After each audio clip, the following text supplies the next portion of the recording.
নতুন পর্বতে দেখতে পাওয়া যায় বিপদে পড়ে সোহাগ আর সূর্য আশ্রয় নেয় একটা পুরনো পোড়ো বাড়িতে। সোহাগের ভীষণ ভূতের ভয় লাগতে শুরু করে। এরপর সোহাগের পা অসম্ভব যন্ত্রণা করলে সূর্য সোহাগের পায়ে হাত দেয়। তখন সোহাগ লজ্জা পায় আর বলে, পায়ে হাত দিতে হবে না, ছাড়ুন না স্যার।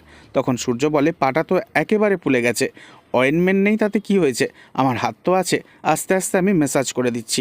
তবে সূর্যের হাতের এই ম্যাসাজ পেয়ে সোহাগের ভীষণ আরাম লাগে আর নিমেষের মধ্যে ব্যথাও কমে যায়। এরপর আচমকা ঝড় বৃষ্টি চলে আসে পুরো বাড়িতে। সোহাগ একেবারে ভিজে যায়। বিদ্যুৎ চমকালে সোহাগ সূর্যকে দুহাত দিয়ে জড়িয়ে ধরে। এরপর সূর্য যখন দেখে সোহাগ একেবারে ভিজে গেছে, সোহাগের খুব ঠান্ডা লাগছে, তখন সূর্য নিজের জামা খুলে সোহাগের গায়ে চাপিয়ে দেয়। তখন সোহাগ অবাক হয়ে তাকিয়ে থাকে সূর্যের মুখের দিকে। তারপর আবারও একটা দমকা হাওয়ায় সোহাগের সমস্ত চুল এলোমেলো হয়ে গেলে সূর্য নিজের হাতে সোহাগের মাথার চুলটা ঠিক করে দেয়।